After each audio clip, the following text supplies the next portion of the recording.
right, folks, welcome about the world-famous Jungle Cruise. My name is Skipper Jim, and in the back we have our skipper in training, none other than Skipper Tricky Nick. And we'll be taking you around the sea ticket rivers of the world today. They may not be anybody's favorite river, but they sure are wet. How'd I do, Nick? Borderline incomprehensible, but Fantastic. That's what we love about you, James. Welcome to the Sea Ticket Podcast, everyone. It's not the best theme park podcast, but it's probably someone's favorite. I am Nick D'Ambrosia. You can't even call me a skipper in training. It feels like stolen valor, because I'm here with a bona fide, certified skipper of the world-famous Jungle Cruise. That's right. It is Skipper James Perlas over there. How you doing today, James? I'm not bad. I want to say it's the world famous Jungle Cruise is enough words that sort of like Sea Ticket. May not be the best theme park podcast, but it's probably somebody's favorite. It's like just enough that when I get into it, I start to second guess that I picked the right words. You know what I mean? Like, yes, it's a little, but I'm doing good, Nick. I'm wearing some special stuff for today's episode. Just like you took us on a little tour of Everest last week, I'm going to try and do a little bit of history about one of my favorite rides today, the Jungle Cruise. Yes. Now, this is an attraction that we've talked about probably more extensively than any other. At least 2 episodes, right? Yeah, and very detailed. Some of our more detailed episodes, I think, because you have such a history with it, and it's such a special place in both of our hearts. This still taught me I don't know anything about it. Well, that's what I was going to say, is I still think like we've barely scratched the surface of it because it's such a classic attraction. Yes. And we've never really gotten into the nitty-gritty of the ride. We've really only talked about your personal experiences with it and those of other skippers that you worked with. Yes. So I'm really excited to kind of hear what you were able to pull today. Like I said, these first 2 episodes of our kind of relaunch are focused on each of our favorite attractions. We each picked one. And James, I know you were torn between 2. I am sure we will get to the other one at some point. I don't want to spoil it now. I think that'll be a fun one to get to. But I was kind of hoping you would pick that one because I was like, oh, we talked about the Jungle Cruise. But the more I thought about it, the more I was like, no, we really haven't talked about it. So today, we're getting into it. So if you love Jungle Cruise, if you're already excited about this, I recommend this too. We mentioned them on the recommended listening, but we have an episode all about Tales from the Dock, skipper stories. They're all like anecdotes that I pulled from the wonderful people who contributed their time, Jungle Cruise skippers who sent us in stories. We shared a lot of my stories, some of Nick's experiences as a guest and a longtime Jungle Cruise fan. And then we did a second episode on the mediocre Jungle Cruise movie, which I actually really enjoyed because the second half of that episode is us making a much better Jungle Cruise movie. One that I think is truer to the ride than the movie that we got. Yeah.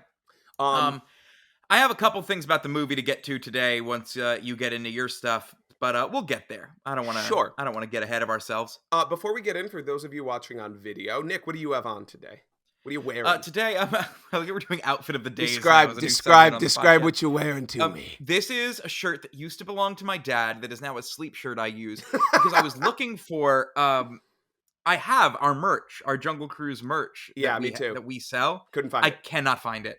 Cannot find it anywhere. You know, Nick, that's a great reminder that we sell merch. Something we have not talked about anytime recently. We have shirts. Great. Yeah, because I'll be honest, I don't remember how to link it to my PayPal account. So buy it, but like, I should get on that. We should figure that out. That link is still in our bio under merch here. We have some great designs that we put together and some even better designs that our friend who's a t-shirt designer, Kristen. And that has our awesome Evers and Evers shirt and our Jungle Cruise, the Jungle Giveth, the Jungle Taketh Away, which is one of my favorites.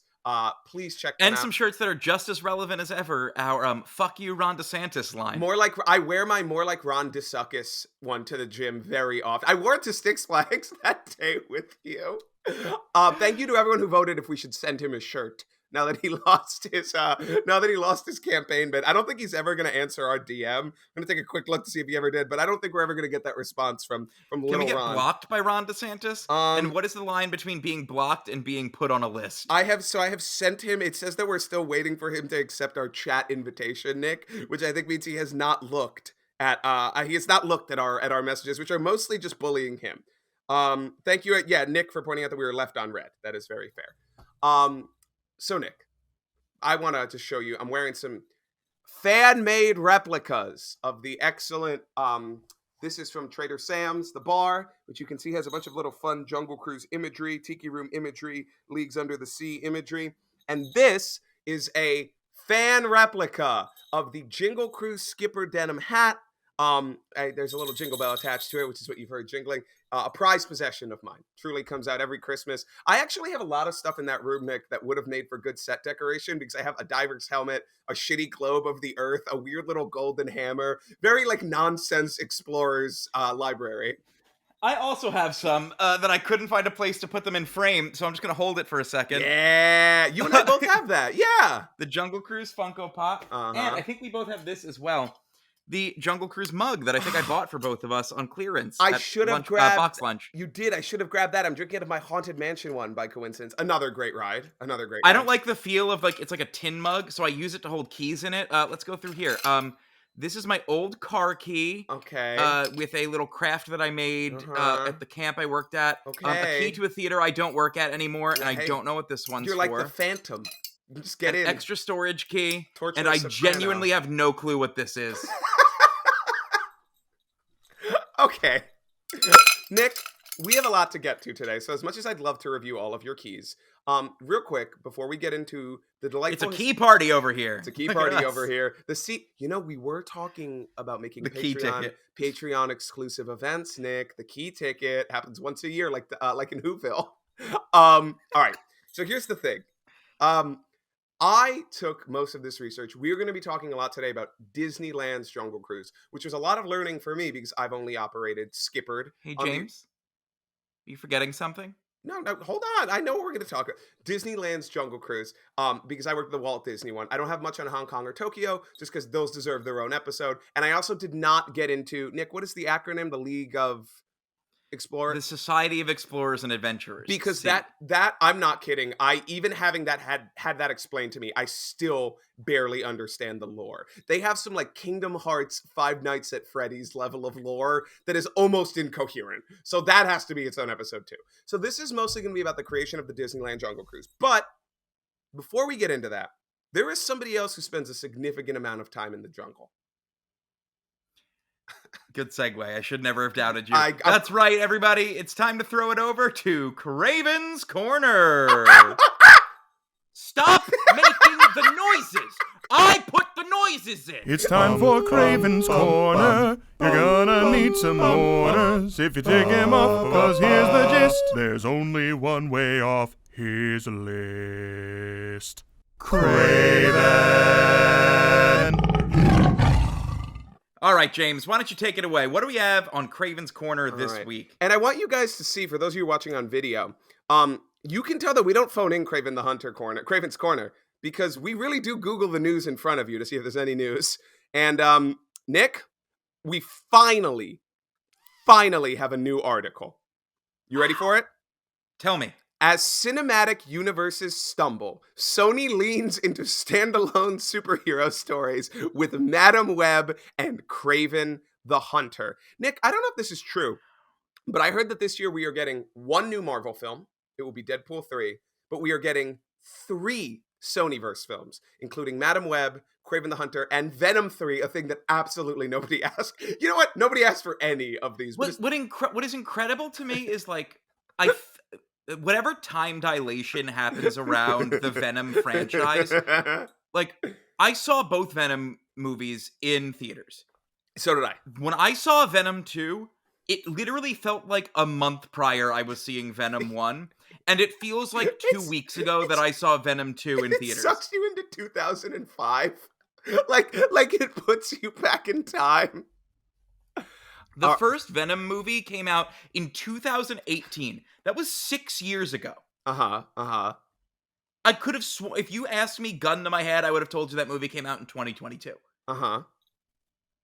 Okay. So can I read you the Kraven news?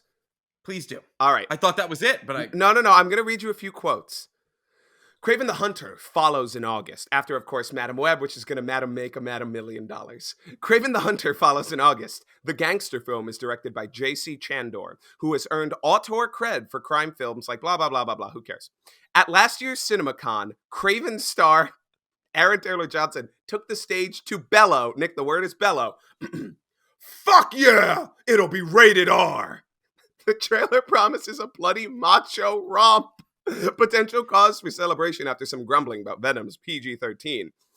If Kraven is about a dude with the powers of a lion and doesn't allude to the greater Spider-Man universe or help set up what's going to happen, well then, it better be a rocking good movie, says Gomez. And I think we can close on that. Says Gomez. I love the idea of Aaron Taylor Johnson coming out full diaphragm, belting out, fuck yeah, it's going to be rated R. Gonna be rated R. And then Incredible. I also do like the fact that they just say a guy with the powers of a lion, which is absolutely not what he does in the comics or any of the video games. It is strictly implied that is what his only power is. I want to read you one last thing, Nick, right below it. That's what gave even a franchise non-starter like Morbius, which has earned a reputation so devastating that it attained mocking meme status, a viable path out of the red. Like that film, Madam Web cost less than $100 million to produce. That's why they're going to make a Madam Million. And that's Craven's Corner for this week, Nick. Yeah, James, now I need you to do me a favor and start the clock, because it's time for the Madam Web Minute. Okay, hold on. It's the Madam Web Minute!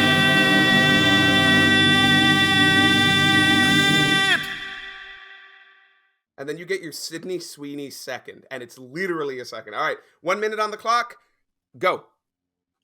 All right, everybody. So recent news has been coming out. It's also theme park related, so this fits in very well. We're getting James, the Madam Web Park? You did send this to me in one of the hundreds of Instagram reels that you send me that I only look at once every couple weeks. You're such an ungrateful prick. You did send this to me, and I was gonna surprise you with this news because it's the most fucking wild story, and it's very disappointing, quite frankly. Oh. Sydney Sweeney on the press tour for Madam Web has apparently been lying about being a Universal Studios Hollywood tour guide. I knew this would get you. I knew this would be the one thing. It upsets me greatly because why lie about this, Sydney? Stolen valor. Why are you doing this? I demand an answer. Why are you lying about this? Nick, how are you guys going to get together? You gain nothing. And all you do is look like a liar. It's not a flex that you were on the studio tour, because anyone who's ever done it could disprove that you've done that. 1. Sydney, I'm disappointed, but I still love you. I was going to say, this could be the first signs of trouble in paradise, Nick, for you and the girlfriend that doesn't know you're her boyfriend.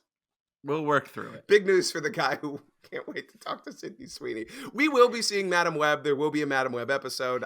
Big news for the guy who likes Dua Lipa's Instagram photo. That's you, man. I saw that her Wild Hot Ones episode came out and literally leaned over to Katie and was like, this is going to be big for Nick. This is going to be big. This is going to be big for Nick. All right, Nick. So we've done the Madam Web Minute. You had your Sydney Sweeney second. We've done Craven's Corner. I think it's finally time we embark on our lovely boat and head out into the jungle. What do you think? That's right. Say goodbye to all those listeners out there on the docks. You'll never see them again. Bye-bye. Now, Nick, I almost just exited out of Zencaster. I was just hovering over it like, here we go. I worked on the Jungle Cruise during my Disney college program. This is just for new listeners. Everyone else knows this. It's a joke. Oh, okay. Yeah, thank God. Like I said, if you really want to get into like personal stories and stuff, go check out our Tales from the Dock episode. It's a really, really fun one. But Nick, you are a huge Jungle Cruise fan. Honestly, if I hadn't worked it, you would be the predominant Jungle Cruise enjoyer. I want to ask you, from a ride goer's perspective, can you just sum up the ride in a few sentences for people who may have never been on it? Sure. You get on a boat piloted by a real live human skipper. Yes. Who takes you around simulated rivers of the world populated by animatronic animals and creatures and at least one human. Well, not anymore, but and they tell dry jokes, dad jokes, puns, throw them at you left and right. It's a different experience every time you ride. Yes. And that's where I think the value of it comes in.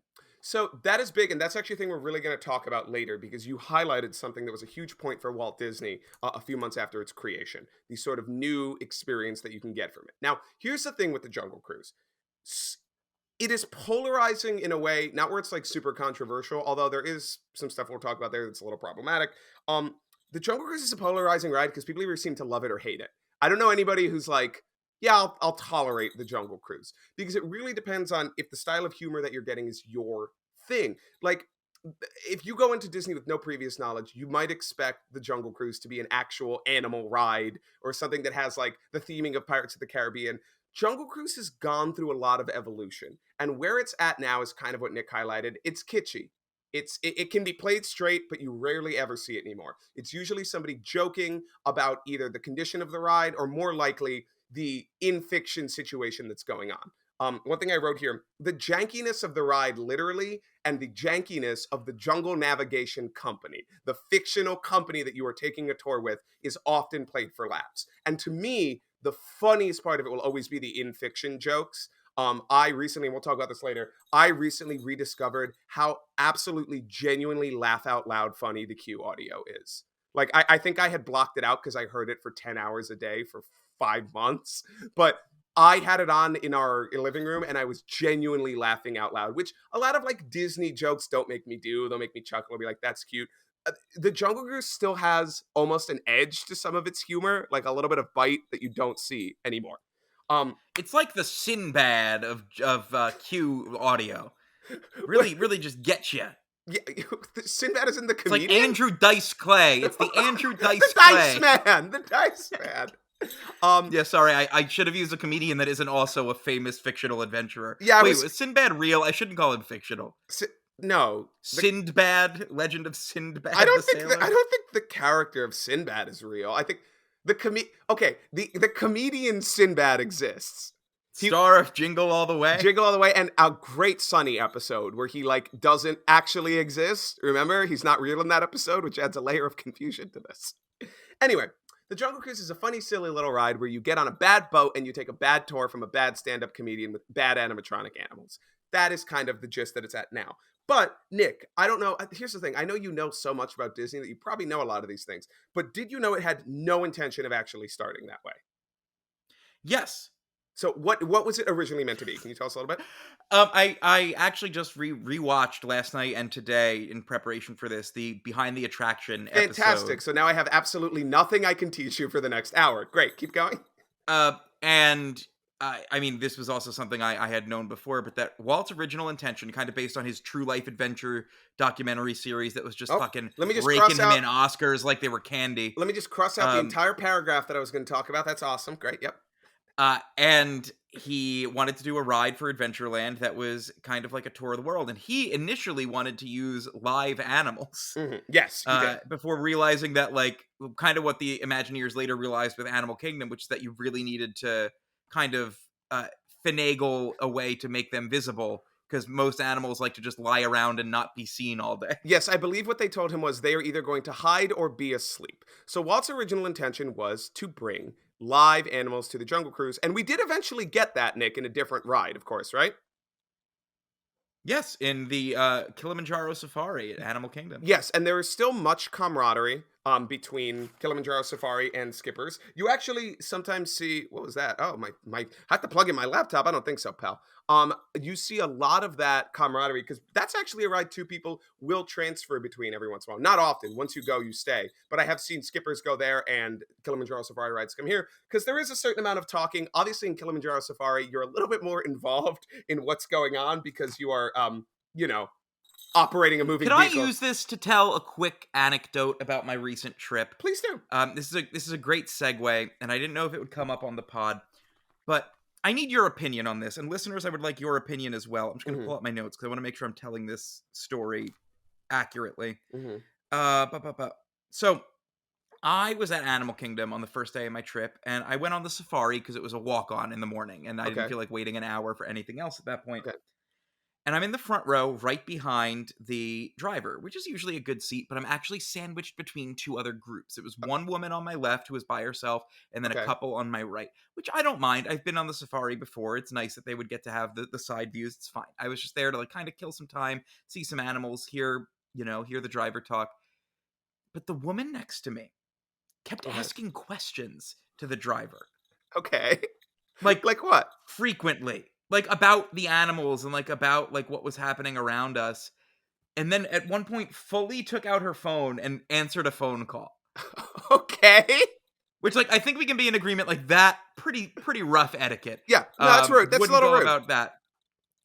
But how do you feel about, like, asking questions? Because I have a thought on this, but I wanna kind of gauge the room on this. Asking questions is okay as long as it doesn't like you can't be cutting into somebody's spiel or somebody's presentation. This is a thing that I think we talked about that would happen all the time in Silverwood, where we'd be clearly in the middle of a show and somebody would get up and be like, "Does this train stop?" Like in the middle of the bank robbery. Be like, "Excuse me, Mr. Robber, does this train stop at the water park?" That's not acceptable. When little kids or parents would be like, "Is this going to happen?" That's an okay question. Taking a full voiced phone call I is generally frowned upon in most places, though. Okay, so a fully grown woman, I wouldn't say interrupting is a strong word, but it felt like interrupting at Yeah. points to be like, ooh, I'm trying to pull an example, but like something like, so do the elephants always throw mud on themselves? Or oh, is that one? What's that one right there? It was bizarre because this is not the first time this has happened. And this is my point. Okay.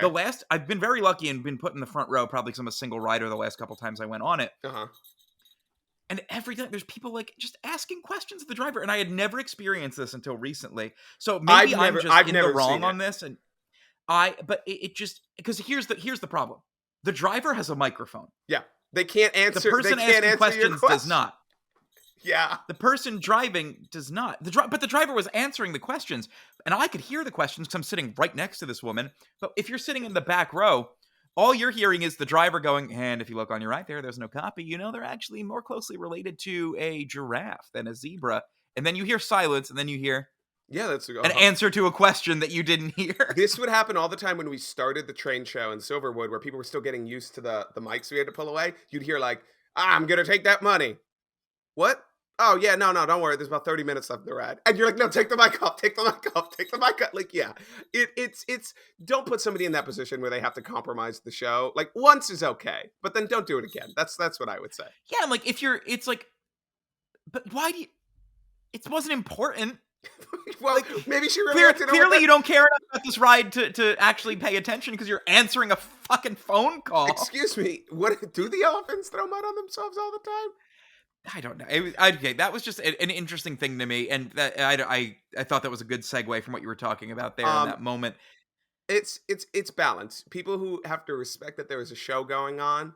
An emergency, obviously, but this would happen to me all the time as a Jungle Cruise skipper. People would interrupt me, and I'd be like, "Dude, I'm doing a thing, a joke," and also not just like from some place of like I'm doing a performance.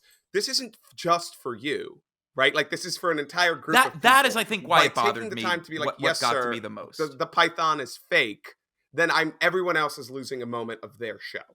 Sometimes it's funny. Some people, typically people who have performed, know how to contribute to a show, right? Like they'll know when it's appropriate to call something out. Then you'll have people that just yell shit at random points like a heckler and want to make the show about them. So there's a whole bunch of people you can get on the Jungle Cruise. You are trapped in that stand-up routine for like 16 minutes, dude. All right.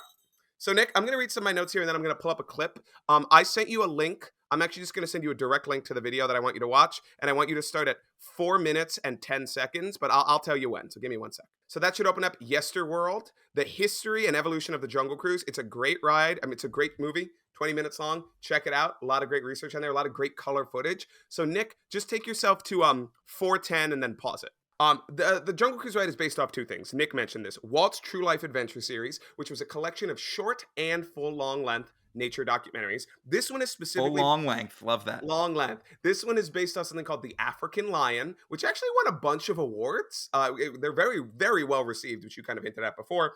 And it's also based off a movie called The African Queen, which my note for that is my parents really like this movie. I have never actually seen The African Queen. Nick, have you? No, I was actually thinking about it because they were showing like the same clip over and over in that one episode that I guess they could get the rights to. And I was like, this looks like it would be my kind of jam, like a classic like 50s adventure film. I don't know how much of an adventure film and how much of a romance film it is. I don't know which. I feel like it leans a Fine little by more me. romance. Yeah, a little. Fine by me. Just like a proper lady, and he's like a rough and tumble jungle explorer. They're both white. Jungle explorer and all that good stuff. So it's based off that, where you really see the African Queen influence is in the tours and the shape of the boats and the traditional striped canopy that you see on the boats. That is basically taken directly from the African Queen. It's changed just a tiny bit. I wanted to note that the original name for Adventureland was Real Life Adventureland, which was really bad, and I'm glad that they changed it. Real Life Adventureland sucks. Can you think about Fantasyland, Tomorrowland, and then Real Life Adventureland? Well, not many people know this, but the original name for Fantasyland was actual sexual fantasy. I knew you were going to say sexual fantasy. They're like, well, you got to tone it down, buddy. Nick, if you want to pop over to that YouTube video, and I'll download all these clips and send them to you later, can you start off at 4:10? Because there's two things we're going to see. One, I want you to see the introduction to Adventureland. And then two, I want you to hear exactly what he says after that. So let me know when you're starting off. Well, Walt, it seems to me we've been everywhere, haven't we? Well, I hope so. I don't know. Say, haven't we missed something? Seems like it. A whole land? A whole land? Adventureland. Oh, that's my favorite. Visitors who wanted to ride the Jungle Cruise Nick? first had to purchase a sea ticket from the Adventureland ticket Oh! booth, which was You see what he conveniently said? right beside the attraction. It was a sea ticket. It was a sea ticket. I heard that and I was like, oh, so yeah, they had to purchase that sea ticket, baby. You had to get a sea ticket to get on the Jungle Cruise. Isn't that phenomenal? I want to talk a little bit more of this, but before we do, Nick, I want to ask you something. As a true Jungle Cruise fan, can you name, and we'll go with Walt Disney World, because you and I have both been to Walt Disney World more. Can you name, and don't look it up, the 4 rivers that you go on the Jungle Cruise, and can you name them in order? In order, we start in the Amazon. Correct. And then you enter the Nile. It goes on for Niles and Niles. And if you don't believe me, you're in denial. Or do you go Congo next? Yes, then you enter the Congo. Good way to remember is the gorillas. There's a lot of gorillas there. Congo next. Then you go into the Nile. Yep. And then, it's the one in India. This is the harder one, I know. Starts with an M. It's the Mekong River? It's the Mekong River. Yes, Yeah, it okay. is. Now, the difference is in Disneyland, you go into the Irrawaddy. And I think if I'm correct, you actually kind of switch the order that you go in. You start out there and you move into the African rivers. I want to see if you could name them. It's because rivers flow counterclockwise in the Western Hemisphere. Exact, just like toilets. That's exact. Yes, you are 100% right. Just like toilets. So yes, you go through those rivers. Maybe later I'll see if you can name the boats, but that one is genuinely hard. I worked there for so long, and I could name about 3 or 4. I was gonna actually quiz you on the boats, but we'll see. Oh, I don't know if I'm gonna be able to. We can try. So Nick, there's a few things to note here, and I wanted to get into this before we got any farther. And we can pull up another clip that we can laugh at, but it is kind of true. And I'll get that to you in a second. So. There is no way. Here's how I wrote this. Before moving on, it seems important to acknowledge that the Jungle Cruise was and is still inherently tied to certain problematic world views. Now, this is a thing you hear a lot, like, with the Splash Mountain thing and all that stuff like that. The Jungle Cruise is inherently based off colonial exploration. Now, the ride itself does not take any sort of weird, I don't think, imperialist tones with the way it does it, but you can't ignore the fact that all of these rides are based off of British explorers and British colonial settlers exploring. Yeah, I do wish I got to experience that period of time where they let you get off the boat and plant a flag and decide that you owned that portion of the ride. Yeah, they should have a kids activity that is just a map of Africa, and they just draw lines through it and decide that's where the borders are now, everybody. There will be no problems in the future. Yes, so I just want to acknowledge that before we go on. The Jungle Cruise theming is colonial in nature and has had some racist imagery in its ride until fairly recently. It's had it since its inception, and they've pulled it now, but if you really examine it critically, it's still there. I'm only going to use this and phrase. People were super normal about it. Yeah, they were completely, nobody got worked up over them pulling the racism. Specifically, I'm referring to the cannibalistic headhunter trope, which is a caricature of indigenous people. That's what it is. It is the, oh no, this scary tribe in the jungle is going to eat me because I'm white. And I will tell you right now, that joke was still a thing when I was there in 2017. Now, there were ways to avoid it. There were ways to avoid it that I personally still found problematic. The angle a lot of us would take was the talking to the jungle tribe, being like, oh, great, we'll make a trade. That's awesome. A lot of people would make up a fake language to talk to them in, which I also found deeply problematic. So I would just go, sure, okay, yeah, that's great. And then we'd be like, hey, we're going to trade you for safe passage, blah, blah, blah, ha, ha, ha, pick a dad, everybody laughs. Or you say the joke, what are they all waiting for? They lost the key to the bathroom. They're all key waiting to the bathroom, yeah. Yeah, there's a lot of ways to do it that are better, but it is still inherently going to be tied to a racist caricature. Now, Nick, to prove that in a way that old-timey racism is just, I sent you a link. This is the Making of the Jungle Cruise feature. I'm sorry, the Making of the Jungle Cruise featuring Walt Disney from classic Disneyland. Go over to minute 441. I'm there. Okay, this is a short clip. We don't have to watch a lot of it. I just want you to kind of take in what is said and how it is described, because up until now, they are boy. describing, they are describing some terrifying animals, hippopotamuses, crocodiles, bull elephants, with a sort of fun, jovial, look at this cute little creature. Nick, hit play for me on 3 and tell me what happens. You ready? 1, All right. 2, 3. A jungle resident guaranteed to furnish chills even in the warmest weather is this cannibal chieftain.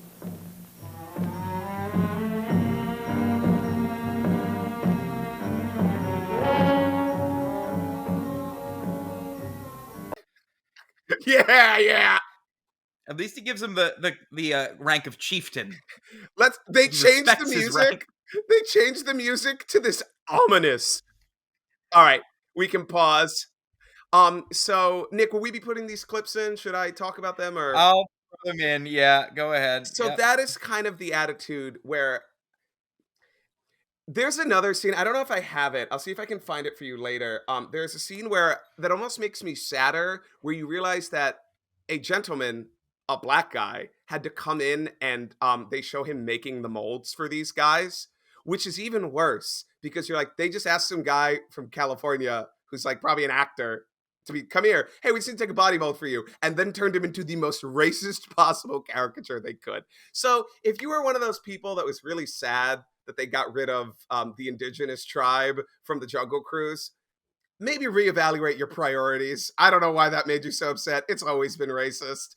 But yeah, the Jungle Cruise, I think, is at its best when it leans more into the idea of, you and I have talked about it, that early sense of adventure, which is like, we're exploring, we're having fun. And when it leans on the joke that the Jungle Navigation Company shouldn't be here. They're a bunch of pasty British intern nerds, and they are sailing through a part of the world that they absolutely have no right being in. And sort of the Albert Awol broadcasts kind of lean into that. But I wanted to acknowledge that before we go on, because Can you explain who Albert Awol is? so I was going to give him, I have to take this off, I'm so sweaty. I was going to give him, wow, this really takes it from Jungle Cruise Skipper to like Weird Al concert. Albert Awol is a character that I was going to dive into a little later, but he might be one of my favorite parts. He was added in, let me get the exact date for you, 1991. And he is sort of this satirical, witty broadcasting DJ that runs through the queue in both Jungle Cruises, in Disneyland and Disney World. And the thing is, while you're on the Disneyland, or while you're on the Jungle Cruise queue, you are getting big band music from the 20s, the 30s, and the 40s. It's great. It's one of my favorite queues to be in. You are surrounded on all sides by sort of kitschy explorer stuff, what I was talking about before, skeletons and ancient weapons and stuff like that, which once again, there's a problematic history in that. But at its face value, it's a lot of fun. And he is saying some stuff that later we can pull up his script, Nick, because I forgot how laugh out loud funny some of it is. So we can get into that in a bit. But then I just wanted to say, this is what we have today. An extremely punny, kitschy ride through an antiquated history and animatronics that was not its original start. Today, the jankiness of the ride, both in reality and of the Jungle Navigation Company, is played for laughs. So, Nick, do you know when all of these specific Jungle Cruises opened? Because it's a pretty interesting gap. Well, Disneyland was 55. Mm-hmm. Easy. Magic Kingdom was 71. Nice. Do you have Tokyo?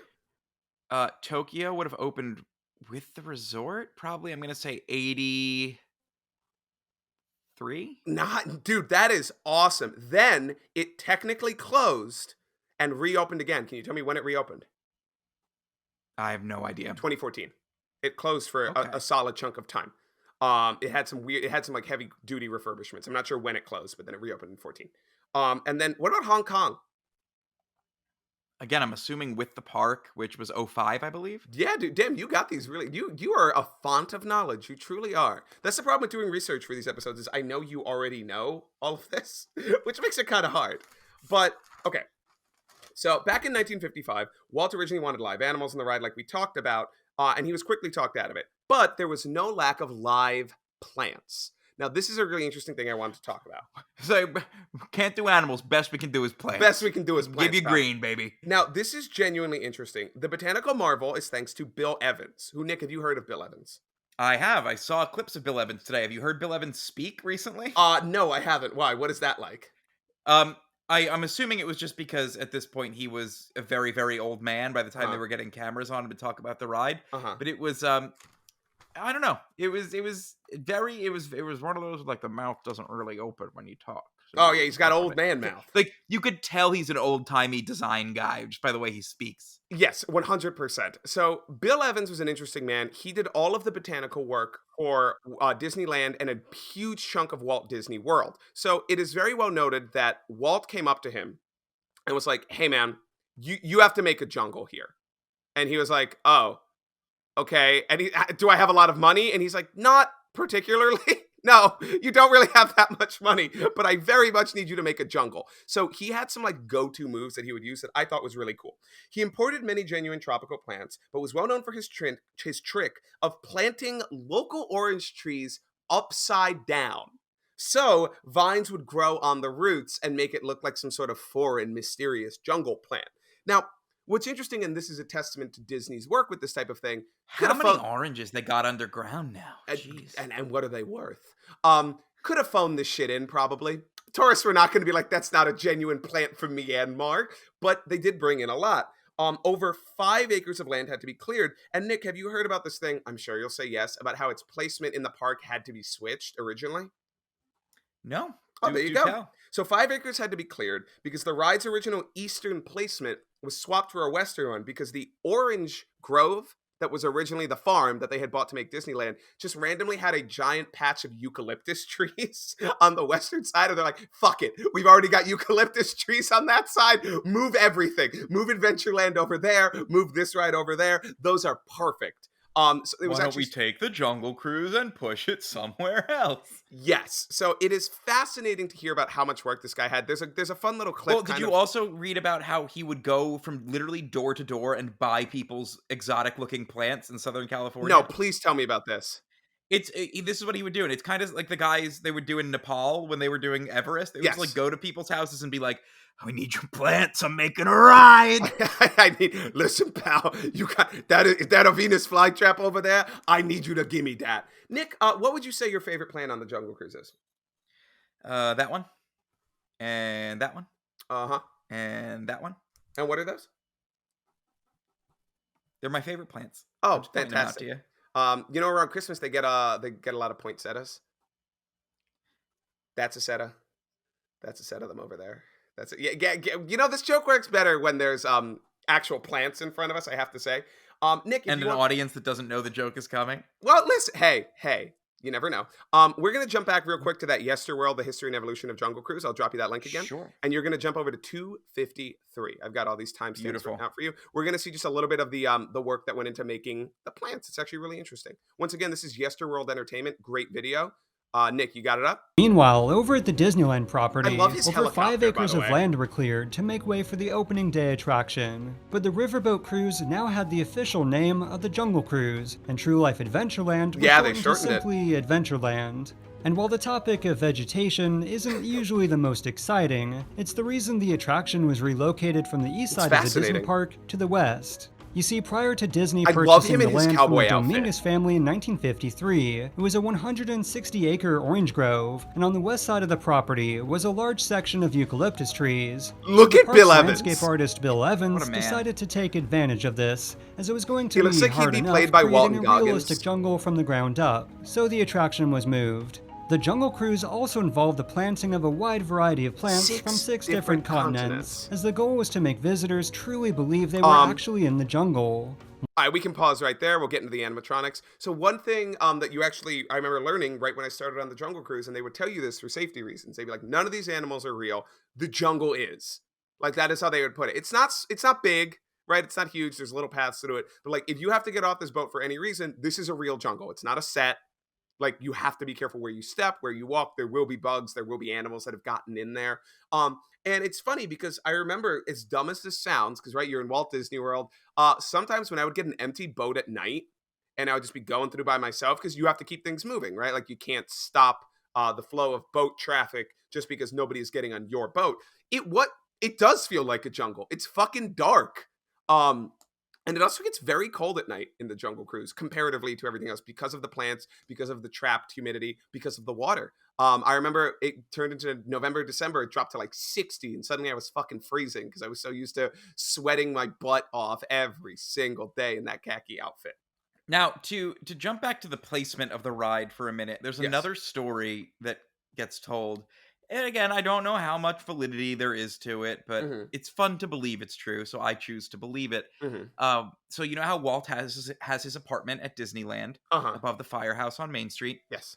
Just based on, again, how great they were at like packing in the geography of this park Uh-huh. and using their architecture and landscaping to hide other lands from view. Uh-huh. The Jungle Cruise butts right up against Main Street, USA. And you would So not know when it. Walt would sleep in his apartment, he came in the next day and was like, "We got to figure out how to turn the animal noises off at night." They apparently kept him awake all night to the point where he would just get up and pace to the sounds of the animals of the Jungle Cruise. There was a long-standing rumor that because a lot of the animals were functioning on animatronics and hydraulic water animatronics, there was a long-standing rumor for a long time that they would break when people flushed the toilet, or they would glitch when people flushed the toilet. And I have not been able to substantiate it anywhere, so I would not say it's true. But it is a delightful concept that like the elephant would break if somebody flushed the toilet.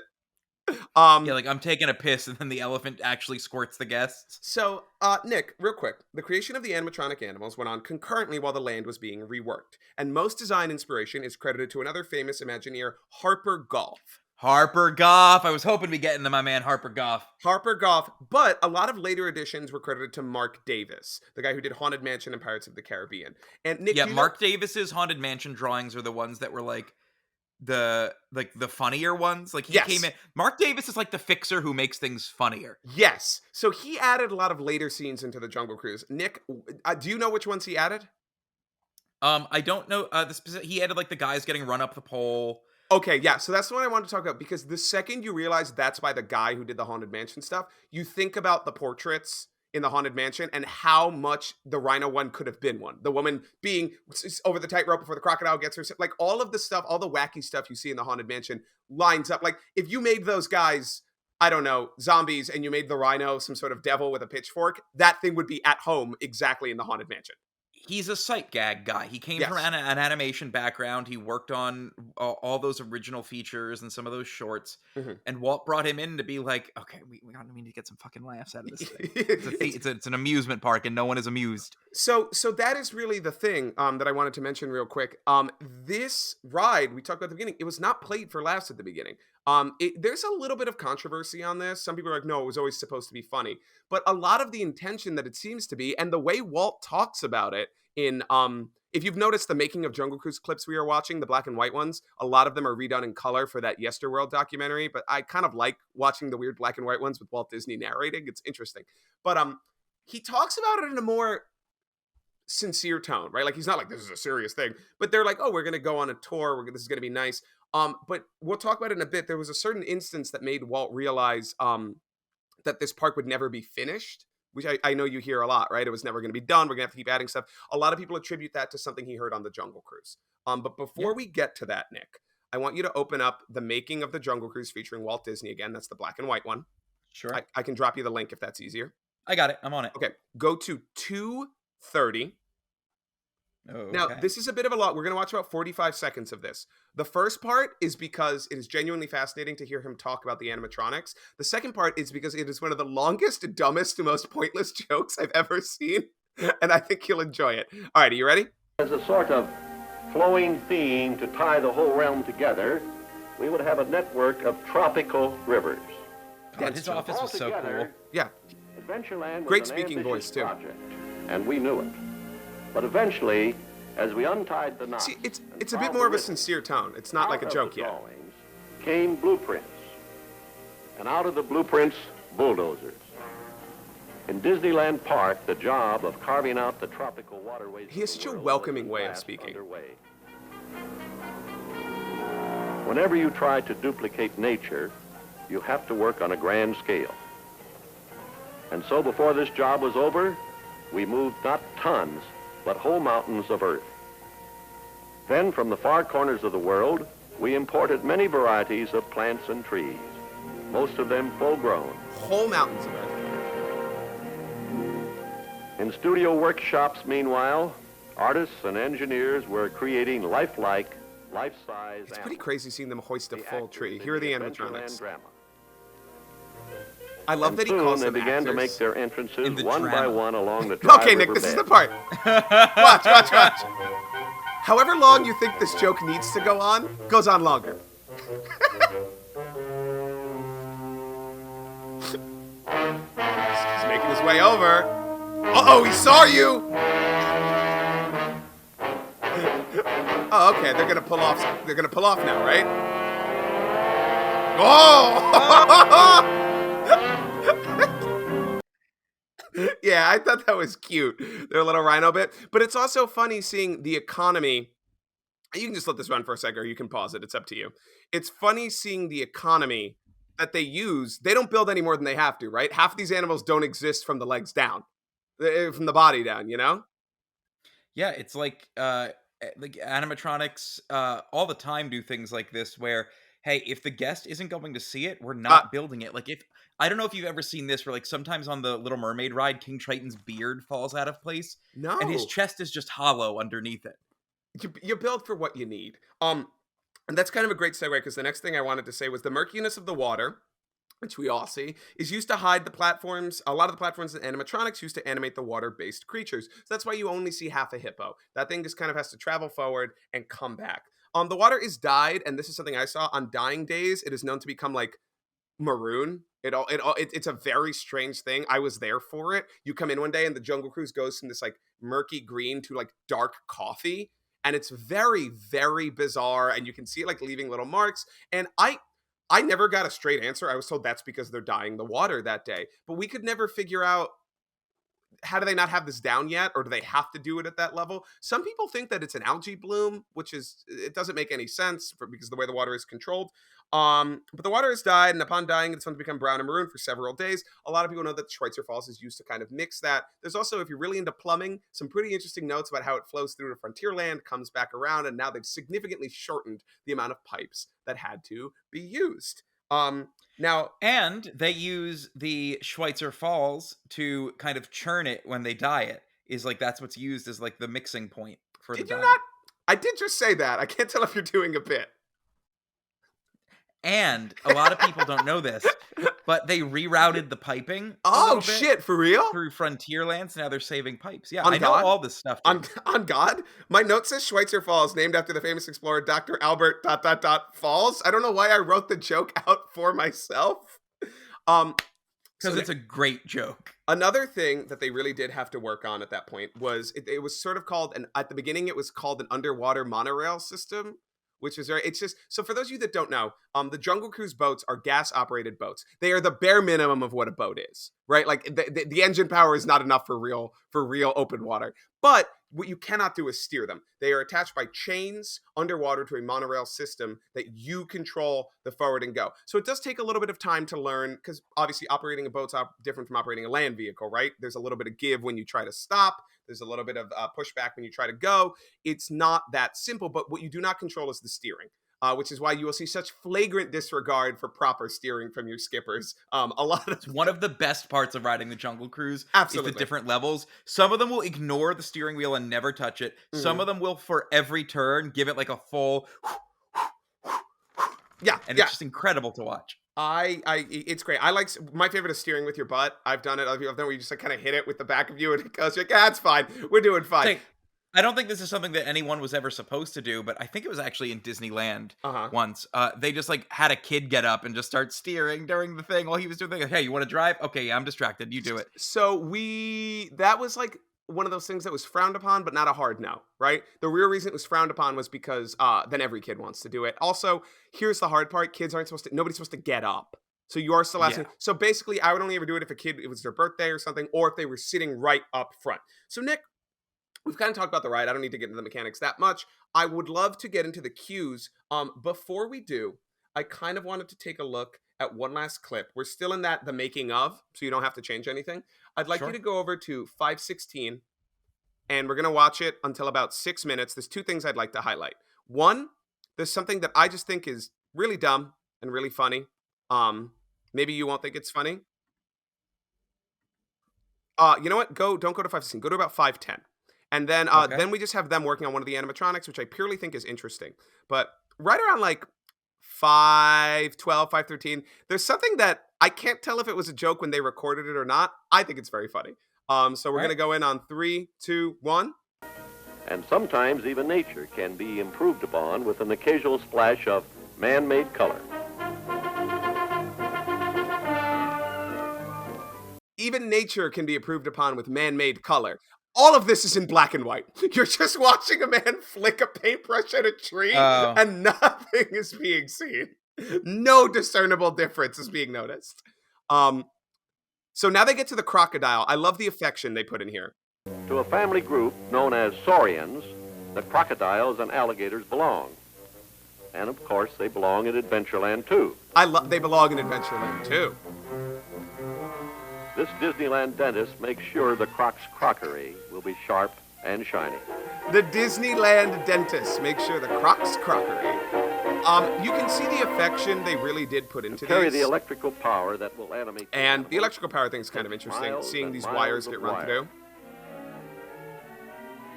This gives me like the heebie-jeebies. Electrical work feels like it could kill you so fast. And they just do it so flagrantly. When they Yep. find Just that like- everything works. Well, like, even that fucking pun, the electrical wizards are shocked to hear that everything works. True life adventure photographers. That was a great clip because I think you get to see how the hippos work, what goes into them, but also the affection that, like, nobody's getting that close to the crocodile, right? At the very least, you're passing by it. They really went in there and whittled each tooth individually, and like that shows you the care they put into these animatronics. And I do think a lot of people laugh at them for how janky they look now, and they do look janky now, but they're artistic in a way, right? Like it's a beautiful thing to see these handmade things as opposed to all screens. And that's something you and It's I like talked going about. back and watching an old movie, right? Yes. By today's standard, it looks kind of like shit, Mm-hmm. but you can still appreciate the artistry within the context of what you're watching. Yes, you do. You can. And I do think these probably looked pretty cutting edge when they came out. So Nick, I'd like to shift into talking a bit about the queue. Can you tell Sure. us a bit about the Jungle Cruise queue? I know I mentioned a bit, but I'd like to hear what you think of it. So I'll be honest, I don't often wait in it. Really? So Well, why would you? I mean, 9 times out of 10, I either have like a lightning lane fast pass, or I would just walk up to the exit and be like, "Hey, I'm here to see Skipper so and so," and get on whoever's boat I wanted to get on that day. Uh-huh. So I've been in the queue. My memory of the queue, and this is on the honest truth for me, is that it's fucking miserable and there's Really? nothing exciting about it. Yeah. This is a thing I firmly disagree with you on.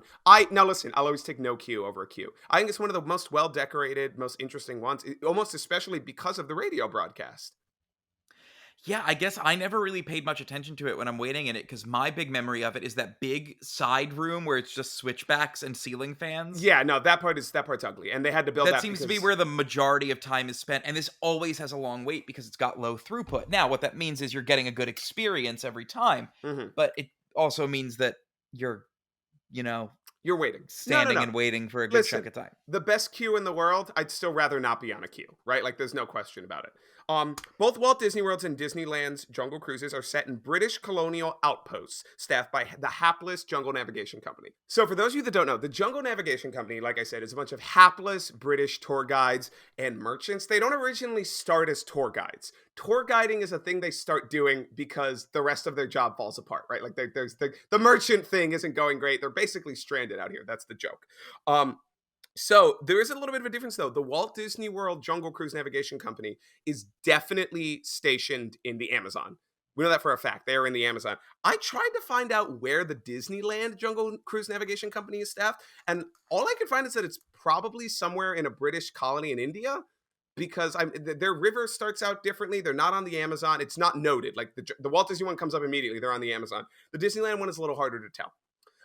The queue is filled with 20 to 40s big band music, while my favorite part is still Albert Awol, local DJ who says, in my opinion, some of the genuine funniest things. Now, the Disneyland one used to have on top an actual observation platform that was used to make sure the boats were like going through before things got a little bit more advanced. But eventually the trees grew too high and it became useless. So they just demolished it and took it down because there's no wasted space in Disney World or in Disneyland. So, Nick, I know you don't remember Albert Awol, but I wanted to read you some of his I script. know his voice. Like, I can hear his voice in my head. Yes, I find his jokes to be genuinely funny. And I want to read off a few to you just to see if you remembered any of them.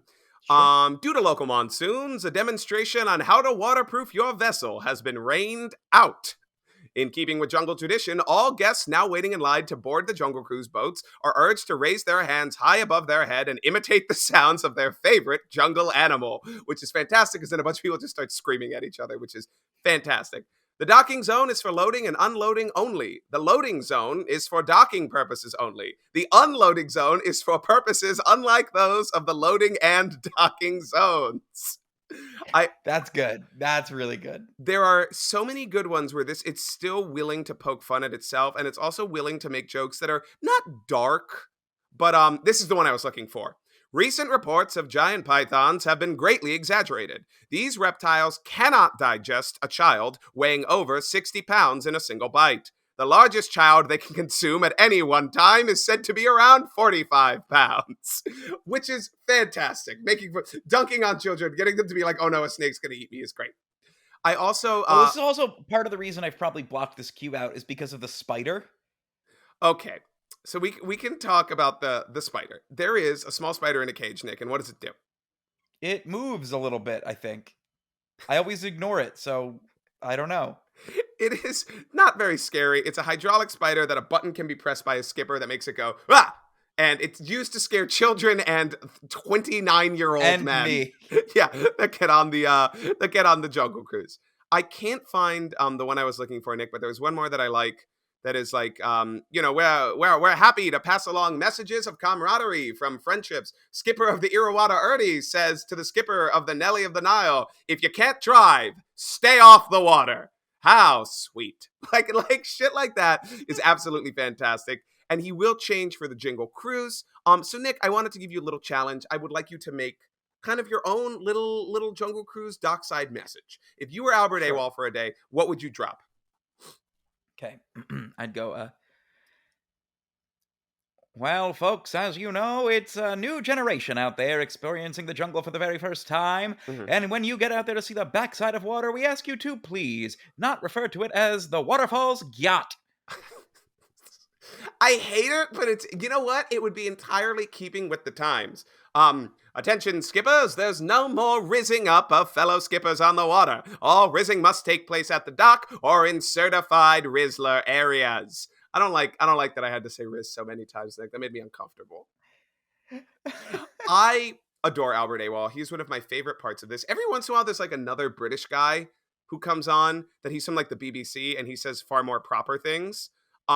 But I will always take, attention skippers, don't forget to submit your entries for the Name the Croc contest. Winner will receive a 1-week all expenses paid cruise for one on the Jungle River of his own. And then that one comes up several times and it's very funny because no one is submitting. So by the end, he's like, please submit names to the Name the Croc contest. And just like, I think that was what was missing from the Jungle Cruise movie, man. The general vibe of fun and like the skippers are kind of these hapless sort of group that are just barely surviving. You know, they need tips and food. I love The Rock. Yes. He's charismatic. He's entertaining. He is the people's champion, right? Mm-hmm. He is too hot and too action star. Like he's not. It's once they made it an action movie Mm-hmm. where he could, like, The Rock. He was fighting conquistadors. It's pretty well documented. The Rock refuses to lose and look bad in anything he does. Yes, I don't like that. And that's why I love Dave Bautista so much, because he does not care. He'll just act in a role. But The Rock, like, his refusal to lose, and as soon as they made it an action movie, it was just like, skippers looking like idiots is the gimmick of the Jungle Cruise. Yeah, that they shouldn't be there. And I think that's the thing that kind of combats the original sort of antiquated view of colonialism, is making it seem like these fuckers shouldn't be here. They're going to die if you don't get them out of here soon. They are not equipped for this. Nick, I want to read you 2 more Albert AWOL quotes before moving on because they're 2 of my favorites. All skippers in training are required to wear leopard hat bands. So travelers at dockside will know not to board your boats, which is great because anybody could wear a leopard hat band, and you could hear that right as you were getting on the boat of the person wearing it. But one of the first things he says will always be my favorite. And now, here's today's river tip from Skipper Bill on the Congo Connie. Bill says, if it rains in the jungle, who cares? That's why they call it a rainforest. Pause. Thanks, Bill. I love that shit. So Nick, this is where I kind of wanted to get into because I don't want us to run super duper long. I know we're at an hour. I want you to, we have that Yesterworld video open, correct? And there's a very interesting quote here. This is what I've been referencing about how this was kind of the ride that they say taught Walt, or one of the rides that taught Walt, that this park would never be finished.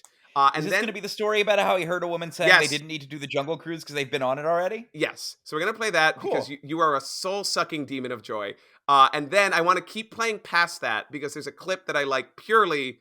You'll know why I like it. So we'll hit it when 1, 2, 3, go. Now, it should be no surprise that the attraction was a massive success. But even so, supposedly this is what instilled the belief in Walt Disney that Disneyland would never be finished, as evidently, a few months after the park opened, he overheard a mother telling her son, who was asking to ride the Jungle Cruise again, no, as they'd ridden it the last time. So in 1957, the attraction saw quite a few additions to add a bit more repeat value.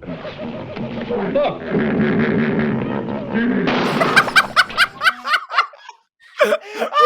We can pause right there. The fucking casualness of which that skipper, who is clearly a 20-year-old, pulls out a fucking gun and blasts the hippopotamus, always gets me. I have to find a way to use what I have described as one of my favorite Disney World pictures in the Photoshop for this, Nick, which is just Walt Disney fucking shooting the revolver out of the front of the ride. So good. The inclusion of the gun, oh man, I love the gun. It makes me like, what? Can I actually audition a new Jungle Cruise joke for you right now as a skipper? Let's hear it. Yeah. All right, and here we have some hippos. Oh, careful. Skipper grabs gun. Yeah. I'm going to scare them away the same way I scared away my last lover. Oh. This is mine. Come and take it, Sleepy Joe. Oh. Hey, you're never going to get this from me. Bang, bang. Fires gun twice. Bang. Fires it again. Why don't we workshop it? You know what? I'll tell you this. Some boats, that's going to kill. Gonna kill. The Sleepy Joe joke alone's going to do fantastic. Nick, and off that, I just wanted to rattle off a few more quick facts because things really have changed. Like we mentioned, Albert AWOL was added in 1991. The Jungle Cruise, which is a delightful overlay where the entire ride gets Christmasified, and by that I mean there's floating presents in the water. Parts of the temple have little ornaments on them. Skippers get Christmas hats, and there's a loose plot change. Santa lost his presents in the jungle. That's really about it. It's not really a huge difference. But in 2022, they solved racism. Hold on. And they changed the Christmas music, which is why I've heard Gala Peavy's I Want a Hippopotamus for Christmas 1,000 times. The Jungle Cruise queue is far worse because it is far shorter. So you will hear it several... It loops faster. Yeah. Here's my note for in 2021, there's less racism and less guns. So the evolution of the gun was it used to be an actual handgun that would fire blanks. Sounds like a blast, but you had to put it away, lock it up at the beginning of the day. Then it became attached to the boat by a cord. Then it no longer shot blanks. It just plays the worst audio cue in the world, which is why nobody uses it. You're also not allowed to fire it at the hippos anymore. You can fire it into the air. When I was there in 2017, I don't know if it's changed more. That is still the truth. That is still what happens. The last ride to use a real revolver and blanks was Great Movie Ride, but obviously that is gone now. The gun thing is so funny. I'm sorry. It's just shooting at the hippo gets me every time. Well, it's like the same thing as Indiana Jones. They cut all the guns from that show. But I am happy to report after my last trip that Indiana Jones punches women now. That equality. Equal rights and equal lefts. I was so honestly kind of shocked to see it because I don't know if it's a recent development or I'm just making that up in my head, but the tumblers in the stunt show that used to wear, stereotypical garb. Yes. They no longer wear that garb to reveal that now it's men and women tumblers who portray the bad guys in the Cairo market sequence of the stunt show. Okay. And when Indy's punching them in the face, he is just clocking women left and right, which is so funny because you can't even do that in WWE anymore because the sponsors don't like it when you hit women. Really? Yeah. I did not know. WWE, with everything that's going on lately, I think that's the thing they should be least worried about. That's not a recent development though in WWE. Oh, That's like gotcha. a mid-2000s kind of thing. I do remember once watching a match as a kid where Deuce and Domino betrayed their, I guess, collective polyamorous girlfriend. Well, Sherry? Domino did or something, right? And he attacked her, and I was like, he's evil. And he knocked out Deuce and beat up their girlfriend. I was like, this man needs to be stopped. So cheap heat, baby. Well, is this when he was transitioning to become Sim Snuka, the son of renowned murderer Jimmy Superfly Snuka, to join Randy Orton's group The Legacy, made of second and third generation superstars? You know what? We're not going to get into that one today. Less racism and less guns, 2021. To read the actual tagline here, what do you call it? The new refurbishments will only include the removal of imperialist and racist content, which, good, and instead focuses on a trapped safari consisting of Felix Peckman, Siobhan Puffy Murphy, Leonard Moss, and Kan Chonosuke, a Japanese etymologist. Oh, and Rosa Santo Domingo. Now, I love it. I love the inclusion of all these different people. It is like they are checking off a diversity clipboard, by the way. It is precisely what they are doing. But you know what? Fuck it. Fine. Everyone deserves to see themselves as a lost explorer in the woods. We can all getting fuck attacked up. by a rhino climbing up a totem pole. We can all fuck up regardless of race, background, whatever. So it is funny, though, that they kept saying it was going to include references to the movie. And do you think there was ever a chance and then the movie didn't do so hot, so they just didn't do them? No. No? You don't think there was ever going to be any? Because there were reports that it was going to include stuff from the movie. Nothing credible. There was nothing ever from Disney that said that was going to happen. Fair enough. And then we also got the Skipper knowledge. Canteen, which is the wonderful restaurant where you can go eat. It's all in theme. Cannot recommend it enough. I absolutely That feels like love its it. own episode once I'm finally able to eat there. Yes. And find something on the menu that I would enjoy. I'm I'm sure they make great chicken fingers. Nick, I hate you. Nick, there's one last clip I want to look at. We're going to skip another one that has some casual racism in it, purely because I wanted you to see Walt Disney point at the Indian elephants, then to the Indian prime minister he's with, and go, you must feel right at home here, which was bizarre and uncomfortable. But I actually want you to see something great. Nick, if you've seen this before, I really hope you haven't. Nick, the Jungle Cruise is a fascinating ride. Sure is. It's a great place. It's got a lot of immediate recognizable stuff. Maybe you could even use it for advertising purposes. If you were to advertise something using the Jungle Cruise, what would you advertise? Just pick anything. Probably the theme park that it's in is my guess. Sure, the theme park. I deodorant. If you're gonna be like, I'm gonna put jungle scents, ooh, man stuff, like stupid Old Spice stuff. I could see you selling, I don't know, weird herbal cures, maybe even clothes, right? Like inspired by the Jungle Cruise, these fun prints. Sure. Here's a link, Nick. We're going to watch it in our entirety. It's a commercial. It's only 48 seconds long. We might even have to watch the whole thing. Here you go. Just put it full screen so you don't see any, and we'll just hit play at the top of it when you're ready. All right, we're in the Jungle Cruise. This is a world of excitement. The right world for 1964 RCA Victor New Vista TV. Oh, it keeps happening. Here is television so powerful, we invite you to compare it against any link anywhere on any channel. Powerful. Rugged like the elephant, baby. That's another word for RCA Victor New Vista TV. Precision made with space-age seal search. Oh, racism. If you're looking for excitement, look for RCA Victor New Vista TV. See the full line at your RCA Victor RCA dealers Victor's now. TV, baby. They had to sell that shit on the Jungle Cruise. I like that I'm just fascinated that they use the racist robot to be like, oh, but look, a TV. It's just the whole... For the civilized man. The commercial is just popping TVs in the parts of the Jungle Cruise and being like, that shit looks good. So yeah, Nick, that's a little bit of history on the original Jungle Cruise, a little bit on Walt Disney World, where it's at today, where it came from. And yeah, it's, there's a lot more to do in this ride. There's a lot more to talk about. It's such a human ride. It's one of the only rides that still has like a human operator actively running it, not pressing buttons or anything. Yeah, and I think that gives it its charm, but I also think it, to kind of tie it back into not the controversy that we were talking about, but that kind of you either love it or hate it element. Yeah, absolutely. It's kind of the same way I feel about the Millennium Falcon, Smuggler's Run. An attraction where your experience relies on another person is inherently kind of like it's risky. It's live like theater. if someone goes on it the first time and has a bad time, their entire experience with it is colored by that one negative experience. You probably don't want to use the word colored anywhere near this ride, if I'm going to be honest with you, Nick. Fair enough. No, I agree. Yeah. It is. There's always going to be a variable. I had guys who fucking hated every second of it. I know people who adored it. It was weird. I had people who contributed. People who like, this is the ride they come for. They've got the shirts. They've got everything. People who thought it was going to be something else. I had a kid who was terrified there was going to be a drop the entire time and did not stop crying. Like, you never know what you're going to get. Nick. Now, you don't have to name names, but did you work with anyone who just fucking hated it?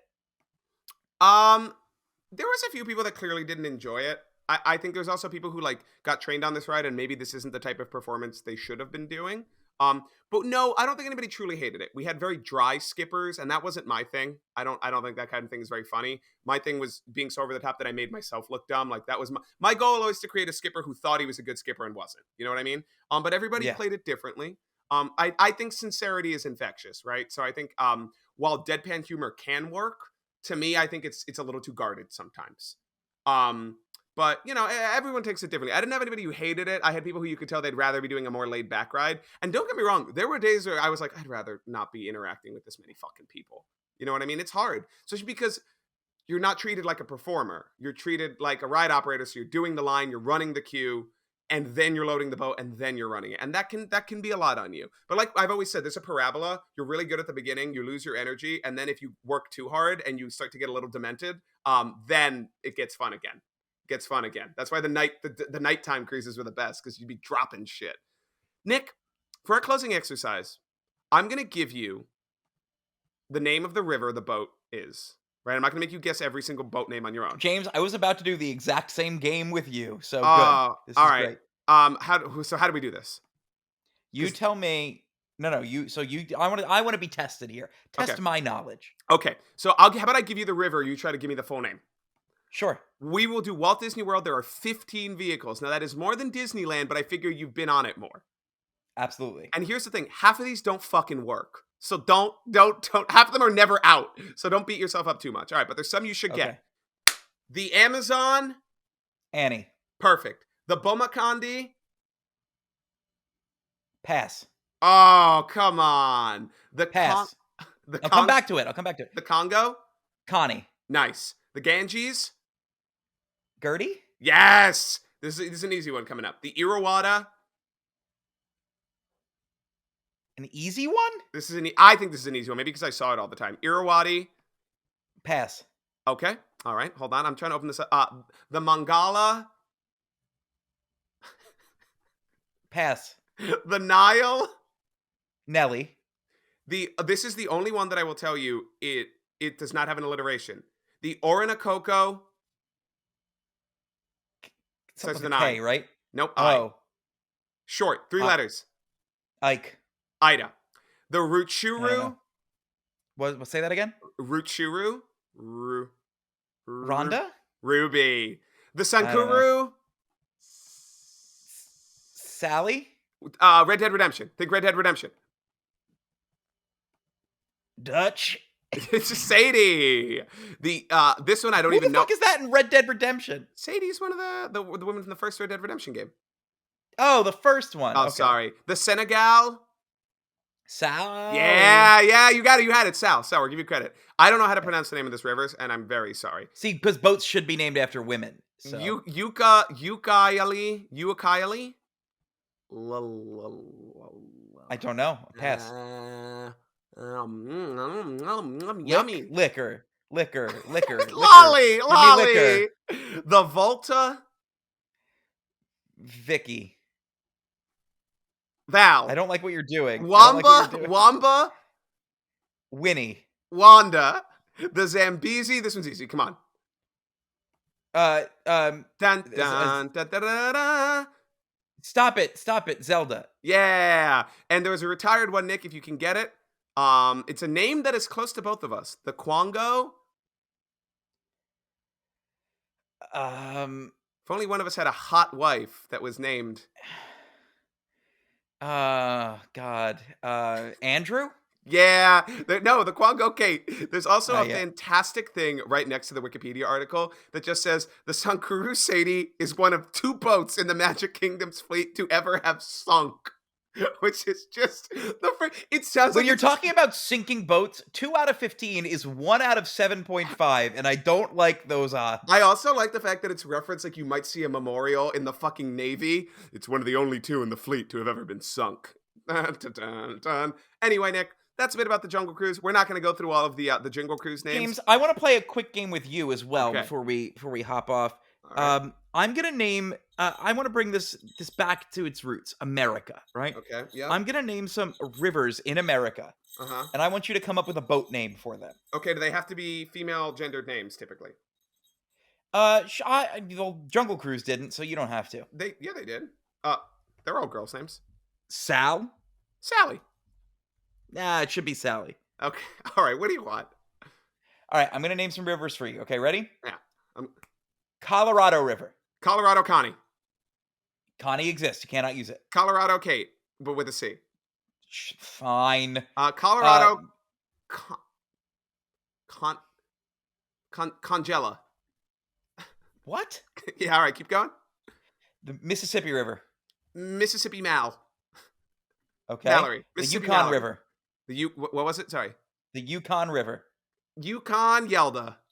The Delaware River. Delaware Debbie. The Potomac River. Potomac Patrice. The Allegheny River. Allegheny Alla. Woo-wee, you're good looking. Here's a tricky one. The Rio Grande. Rio Grande Gertie. All right, now try to make this one not come across like a slur. The Red River. Red River Rachel. Still feels Good. Okay, it that still, works. it still There we feels go. bad. All right, James. Thank you. Thank Before you. we go, I just want to drop a shout out to my main man, Harper Goff, who, incredible story, Sounds like a allegedly. Batman villain. He does. Harper Allegedly, Goff. one day just got down in the ditch that was to be dug for, or the area that was to become the ditch for the Jungle Cruise River, with a big ass stick and started tracing the outline of the river. And then when he got back to the beginning, stepped 10 feet to his left and traced the inner bank of the river with a big old stick. So this one goes out to Harper Goff's stick. We thank you for listening, everybody. Be sure you check us out on social media at cticketpod on Instagram, Twitter, and TikTok. Yeah, Shoot us an baby. email, cticketpod@gmail.com. And James, why don't you give us one of your world-famous skipper sign-offs? My name has been Skipper Jim. You have been an outstanding audience, and now I expect you to go be outstanding over there. Get off the boat. I have places to be. That's right, everybody. We are pulling up to a paradox, and the paradox is that you are either listening to this in your car or watching us on a video screen. So our sign-off needs to include the both of you. And we thank you for watching or listening. As always, I'm Nick D'Ambrosia. That's Skipper Jim, James Perlas. And if you liked this podcast, we have been the C-Ticket Podcast. And if you do not didn't, like this podcast, we have been InfoWars. Podcast The Ride. Thank you very much.